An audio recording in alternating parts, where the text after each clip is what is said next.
Bem, nós estamos começando mais um programa da Igreja Presbiteriana de Dourados, com alegria que nós chegamos até a sua casa, até o seu lar, sempre levando as instruções para a família, as instruções da Palavra de Deus.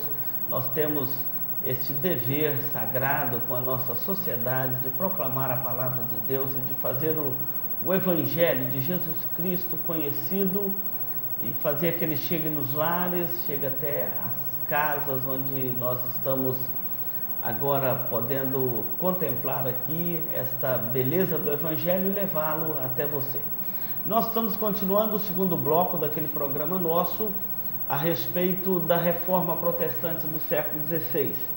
Nós fizemos um primeiro programa com o professor Linderval Augusto, que está aqui conosco, e vamos retomar a nossa linha de pesquisa, a nossa linha de entrevista com o tema da Reforma Protestante do século XVI. Professor Augusto, muito bem-vindo mais uma vez aqui no programa. Obrigado, pastor.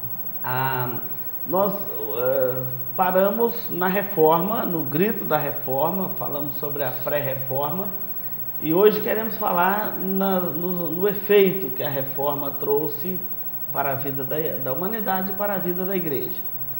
Primeiramente, na vida da Igreja.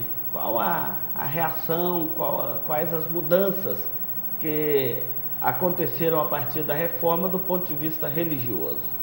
Bem, do ponto de vista religioso, tem uma reação imediata que é a chamada de contra-reforma. Ou seja, a Igreja Romana percebe a revolução, na verdade, que significa a Reforma Protestante, que demora um tempo para que isso aconteça, mas ela percebe que, de fato, perderia uma quantidade muito grande de fiéis, e isso significa uma alteração dentro da própria forma como a Igreja Romana se apresentava para o mundo.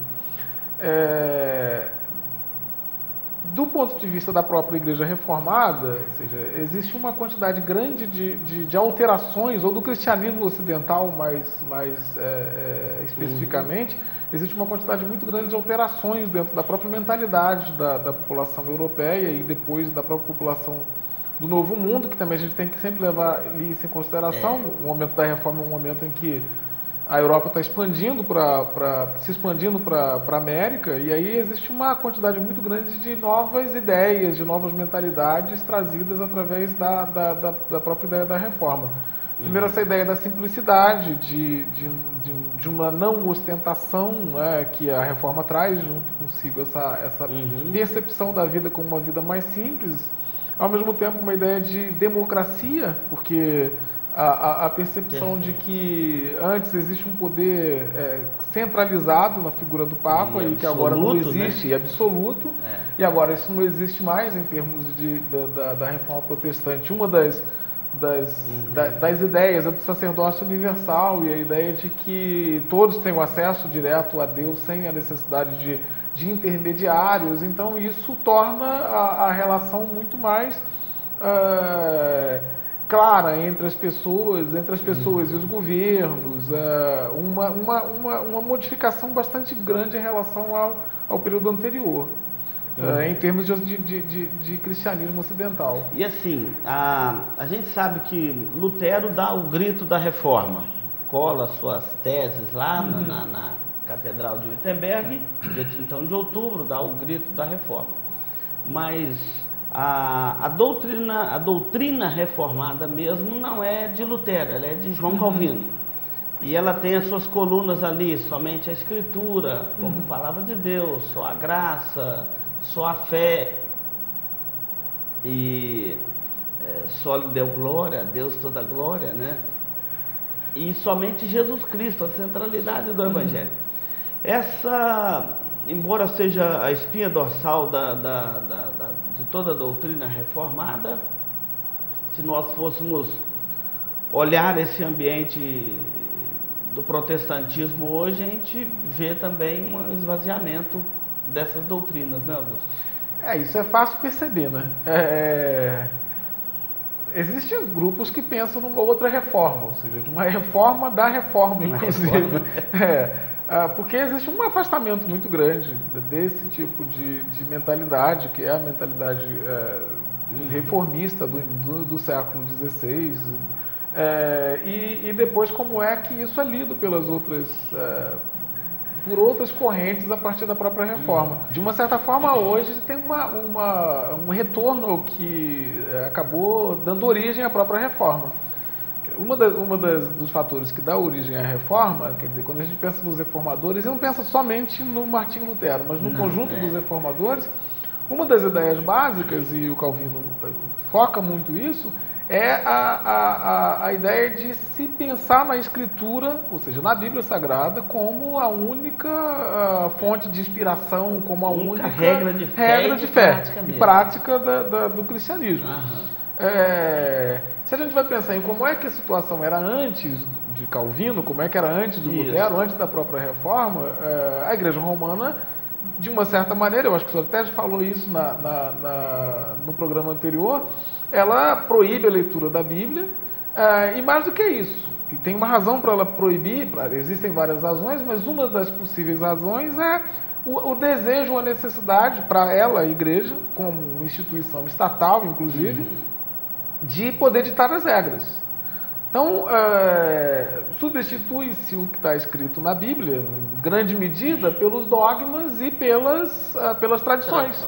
Então, não podemos abandonar as tradições. E as tradições incluem uma quantidade grande de coisas que não estão na Bíblia. Essa mística da Idade Média, ela está tão impregnada hoje, Augusto, como que a gente faz assim, o vilão da época e o vilão de hoje? A ideia é bem essa, é a ideia de que a gente tem um retorno, ou seja, na medida em que a gente se abandona as escrituras e passa, e aí eu estou pensando no conjunto não no conjunto, é óbvio que você tem denominações que não são assim, mas uma grande quantidade delas que acaba abandonando a Bíblia também e criando uma quantidade grande de novas tradições, né, que são invenções e que em grande medida Você se refere a essa onda de profetismo e revelações? A Bíblia fica de lado e a pessoa começa a ter revelação aqui e ali? Eu abandono a Bíblia e aí então eu estabeleço o que é a verdade a partir do que eu entendo e o que eu entendo que é conveniente para mim. Então, mas isso não nega só a doutrina somente as escrituras da reforma. O sacerdotismo também, a doutrina o sacerdócio universal dos crentes fica prejudicado, porque se Deus fala diretamente comigo, não é mais pelas escrituras, você está preso a mim. E é muito estranho isso, né? Um tempo atrás, uma passagem bíblica, eu leio para a pessoa e mostro, a pessoa está lendo, ela olha aquilo, ela fica olhando, aí depois ela vira e fala assim, eu vou perguntar ao meu pastor. Como se ela precisasse, de fato, de fazer aquela pergunta... De um intermediário. Então, novamente, uma negação de uma dessas características da reforma. Não é que ela não precisasse perguntar ao pastor, mas é a maneira como ela se expressa, né? É a maneira como isso é pensado agora. Então, a verdade bíblica, a explicação, o sacerdócio universal, naquele momento eu tentando fazer isso, sou negado, porque existe uma figura central, e essa figura central tem que ser respeitada. O que aquela outra pessoa disser é o que eu farei. Não é uma coisa muito diferente do que antes da reforma se pensava, né? E como era praticado o cristianismo antes da reforma. Então... E com isso a pregação da igreja fica confusa, não fica, Augusto? Porque, por exemplo, a reforma foi tão clara, somente as escrituras. Nós não temos outra fonte de autoridade sobre a nossa fé que não seja a palavra de Deus. Somente Cristo. Nós não temos um segundo evangelho a oferecer. É Cristo e nada mais senão Cristo. Quer dizer, é uma mensagem clara para o mundo. É somente pela fé, não é pelas boas obras. Então, é a justiça que Deus aplica a mim no evangelho pela fé. Então, não é pelas obras. É uma mensagem clara. Somente a graça, ou seja, a salvação é pela graça de Deus. Deus é o agente da salvação, não é o homem. É uma mensagem muito clara. somente a Deus toda a glória, fica dando glória a homem, artista, santo e tanta coisa. E então a doutrina reformada, não, é somente a Deus toda a glória. Quer dizer, a sociedade pode não agradar da mensagem que é pregada pela igreja, mas é uma mensagem clara. Hoje a coisa está muito confusa, como na Idade Média. É um outro evangelho, enfim, é um misticismo, é um sincretismo, e as pessoas ficam confusas, como nós vemos. A Idade Média era uma idade muito sincrética também, né? A própria pregação cristã se dá sobre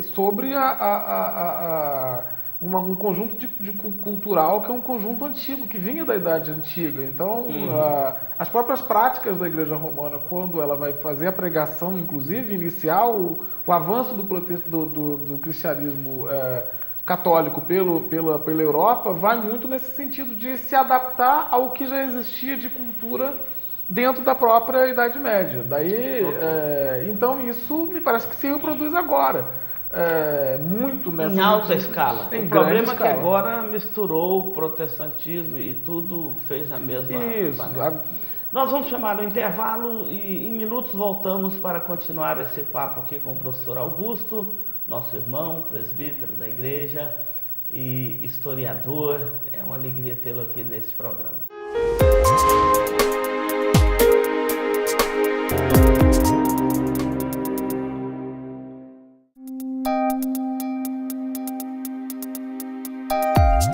Este programa é uma produção da Igreja Presbiteriana de Dourados. Venha nos visitar. Aos domingos às 9 horas, Escola Bíblica Dominical. Às 19 horas, culto de louvor e adoração, com pregação fiel da Palavra de Deus. Aos sábados, às 19 horas e 30 minutos, culto jovem. E todas as quartas, às 19h30, curso bíblico, uma visão panorâmica da Bíblia, livro por livro. Venha e traga toda a sua família. Avenida Marcelino Pires, 2233, no centro de Dourados. Mais informações, ligue 3421-0381. Igreja Presbiteriana de Dourados, há 62 anos cuidando da família cristã e proclamando salvação em Jesus Cristo.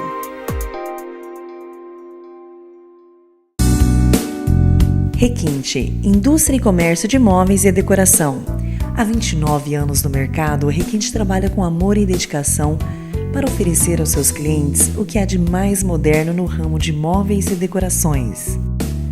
Com fabricação própria e uma equipe especializada, a Requinte produz móveis de ferro e alumínio com fibra sintética. A sua linha de produção atende também os projetos especiais para arquitetos e decoradores. Requinte, Rua Mário Feitosa Rodrigues, 860, no Alto do Indaiá, saída para o aeroporto em Dourados. Mais informações, ligue 34266000. Requinte, qualidade e beleza a preço de fábrica. Marcas famosas de lubrificantes. Há 38 anos atendendo Dourados, uma loja especializada em troca de óleo com as melhores e mais conceituadas marcas de lubrificantes do mercado. Temos uma equipe treinada e preparada, trabalhando com amor e dedicação para garantir a total satisfação de nossos clientes. Também trabalhamos com escapamentos. Marcas famosas de lubrificantes. Avenida Marcelino Pires, 517 em Dourados. Mais informações nos telefones 3902-2100 ou 8112-7929.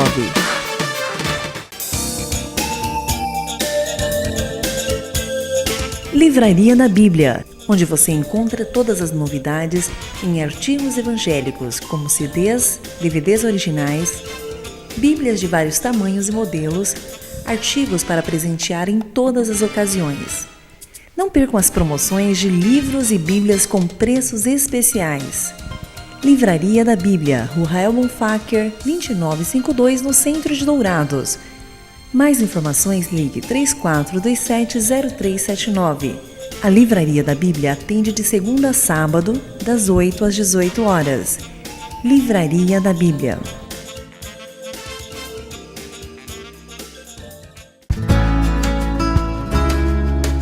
Se você busca tranquilidade e a certeza que sua vida e seus bens estão assegurados com as melhores seguradoras do país, Douraseg é administradora e corretora de seguros, que é especializada em seguros de automóveis, residências, empresas, agrícolas, de vida e muito mais. Fale com quem entende do assunto. Douraseg, administradora e corretora de seguros. Avenida Weimar Gonçalves Torres, 1770, no centro de Dourados. Mais informações, ligue 3422-6363.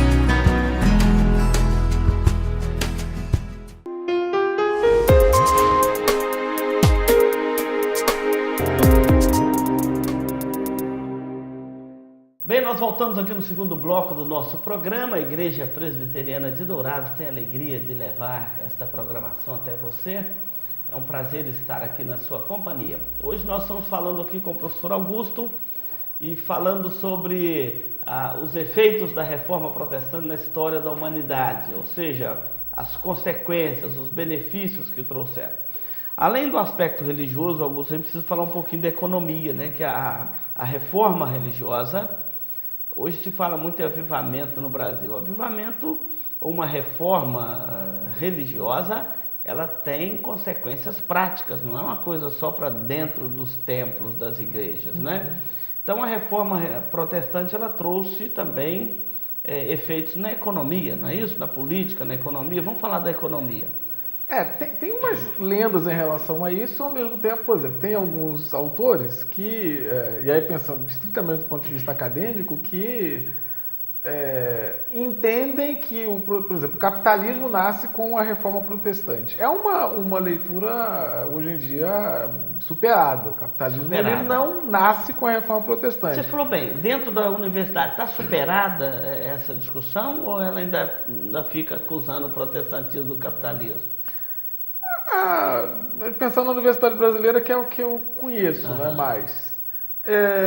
Até muito pouco tempo atrás, a percepção que se tinha dentro da universidade é de que os evangélicos eram todos eles alienados. Então, nem existia sequer discussão sobre a reforma que não levasse em consideração a ideia marxista de que a religião é o ópio do povo e tal. Então, hoje em dia, digamos que como tem um avanço geral dos evangélicos dentro da sociedade brasileira, então também tem um avanço dentro da própria universidade. Ao mesmo tempo, tem alguns professores, por exemplo, que professam a fé protestante e também isso contribui para uma melhoria no quadro. No geral, talvez a ideia mais marxista, mais antiga, de que a religião é o ópio do povo, de que é uma religião alienada, persista. Isso falando numa comunidade acadêmica geral. Mais especificamente, eu acho que pensando num caso ou outro, ou em alguém que para muito mais para pensar nisso e tal, ou que tem pesquisas mais diretamente relacionadas a isso, se faz uma certa divisão, né? Até porque essa ideia que apareceu há pouco tempo de fazer uma separação entre os grupos protestantes, né? Os históricos e os outros grupos, então isso acaba possibilitando que tenha uma visão menos, digamos, preconceituosa em relação aos evangélicos, né? Aos protestantes em geral. Mas sim, a economia teve uma mudança significativa com a reforma. O livro que inaugura essa ideia, digamos, é o livro do Weber, que é a Ética Protestante e o Espírito do Capitalismo. Né? Do Max Weber. Ele também o livro que pensa mais nessa questão do capitalismo sendo iniciado pela própria reforma. Então, mas tem um lado dele que é muito importante, que é interessante, que é essa percepção de uma nova ética, ou do surgimento dessa ideia de uma ética e a valorização, por exemplo, das profissões, do trabalho, que no livro o trabalho como mais vocação esquemática, de Deus, não como uma maldição. Né? Então essas questões levantadas pelo Weber, elas são muito interessantes, porque elas de fato expressam a ética protestante. Então, por mais que hoje o próprio livro seja criticado por uns esquemas, às vezes, não tão de acordo com os dados históricos, ele tem esse lado positivo, que é pensar essa questão da valorização do trabalho, fundamentalmente, da profissionalização, da ideia da liberdade que o protestantismo traz. E tudo isso me parece que contribui muito para que exista um desenvolvimento capitalista. E oferece material para discussão também, né, Augusto? Ao mesmo tempo, tem também dentro da própria ética protestante também esse lado da necessidade de olhar o próximo, de amparar o próximo. Então, tudo isso está dentro dessa... É bem complexo esse tipo de análise. O grande modelo de ação social hoje que a gente ainda vê no nosso meio evangélico foi Calvino que estabeleceu lá em Genebra, com a diaconia, né, da igreja em Genebra. Então, quer dizer, há um olhar muito forte para o próximo, só que não faz disso uma teologia. Eu acho que a diferença é essa. A diferença é fundamental. E não vincula isso, por exemplo, com salvação. Então, isso. Essa é a diferença. Mas existe esse lado, ele precisa ser pensado, levado em consideração. Reconhecido. Reconhecido. Na política, por exemplo, quais as consequências que a reforma trouxe de benefício? Além assim, obviamente, esse espírito da democracia, né? Mas quais as contribuições que ela deixou para a política, para reorganizar a sociedade? Eu acho que, de uma certa forma, no século XVI, a figura do Papa era uma figura que incomodava bastante, assim, como um chefe de Estado centralizador extremamente forte, né? Em alguns momentos o poder é contestado, mas ele perde esse poder. Mas, no geral, ele tem um poder muito grande e ele está sobre os outros soberanos europeus, né? Então, ele pode, inclusive, excomungar os outros soberanos europeus que automaticamente deixariam de ser soberanos. Então, imediatamente, o que vai acontecer é uma reorganização na política europeia, a partir daquele momento.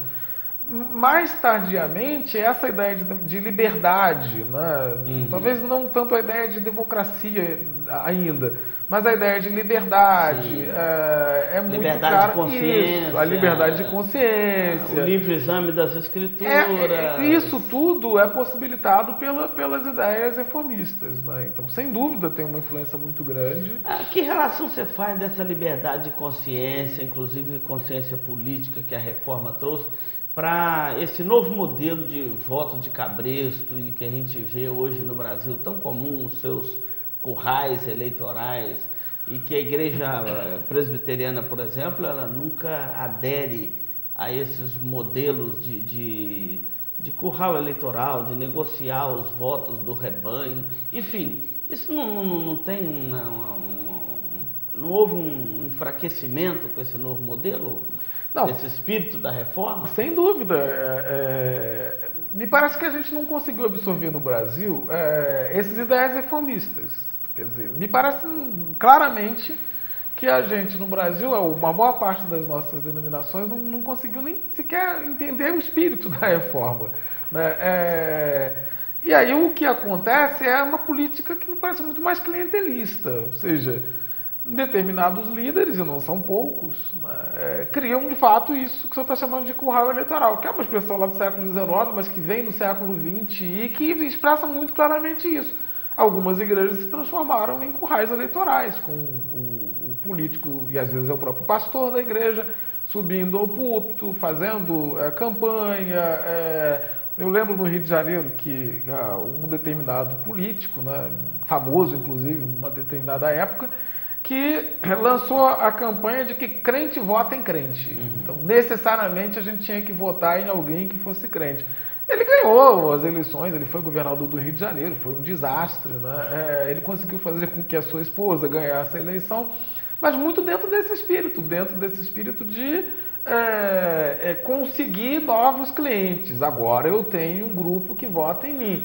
Isso não tem absolutamente nada a ver com a política pensada pela reforma. Agora sim, Augusto, nós estamos chegando aqui nos quadros finais do nosso programa E assim, a reforma, ela hoje, a gente precisa de dar uma reformulada em alguns princípios. Quais que você apontaria assim, como mais urgentes que, do ponto de vista da igreja, precisava de reformular, igreja que eu digo assim, num contexto geral?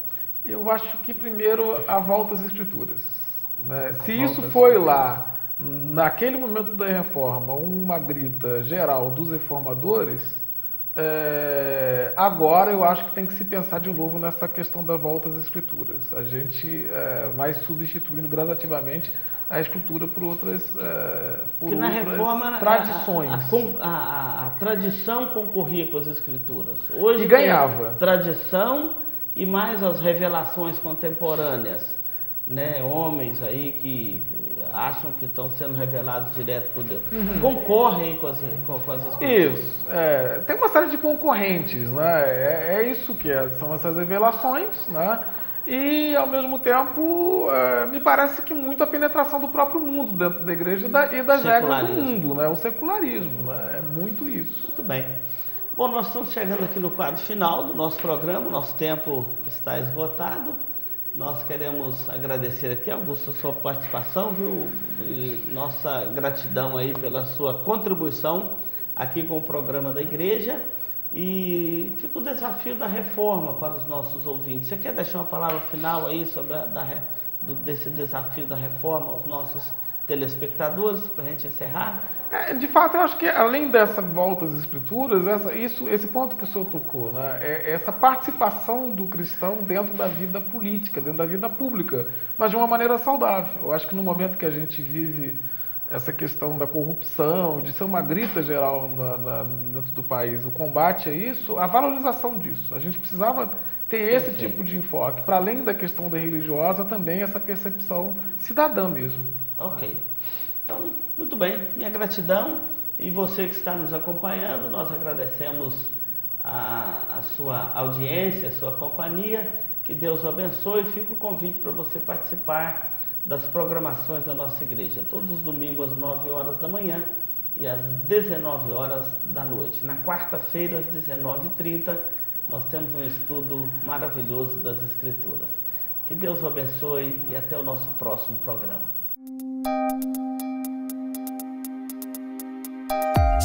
Este programa é uma produção da Igreja Presbiteriana de Dourados. Venha nos visitar. Aos domingos às 9 horas, Escola Bíblica Dominical. Às 19 horas, culto de louvor e adoração com pregação fiel da Palavra de Deus. Aos sábados, às 19 horas e 30 minutos, culto jovem. E todas as quartas, às 19h30, curso bíblico, uma visão panorâmica da Bíblia, livro por livro. Venha e traga toda a sua família. Avenida Marcelino Pires, 2233, no centro de Dourados. Mais informações, ligue 3421-0381. Igreja Presbiteriana de Dourados, há 62 anos cuidando da família cristã e proclamando salvação em Jesus Cristo.